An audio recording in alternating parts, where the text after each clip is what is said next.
The AAA scan is used to look for a leaking or ruptured AAA. This is often useful in the elderly patients with abdominal or back pain and unexplained hypotension.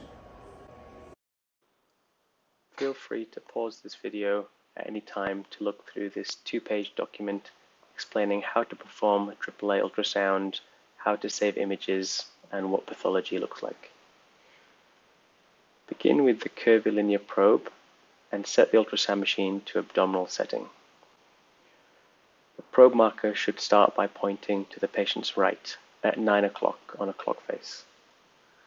Identify the vertebral body, which is the curved white line with the black shadow, and the aorta is the blood vessel that is usually just above it and slightly to the right. The IVC is on the image left. Start by sliding the probe all the way up proximally until you cannot go any further, and all the way down until the aorta bifurcates.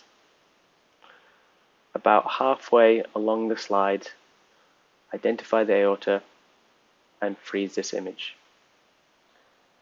Measure the diameter of the aorta from outer wall to outer wall. Be careful not to mistake an intramural thrombus for the outer wall, so it's essential to check that you've made sure that you've measured the outer wall to outer wall measurement.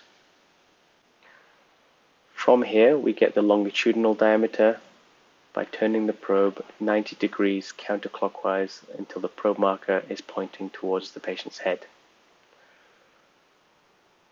Check to the patient left and right that you are looking at the aorta and not the IVC. The aorta has a thicker wall, it's more pulsatile, and is on the patient's left side compared to the IVC. Make sure the aorta is perpendicular to your probe and measure again the diameter from outer wall to outer wall. This process should help us identify if a patient has an enlarged aorta. Aortas that are leaking or ruptured are usually more than 3 centimeters in diameter.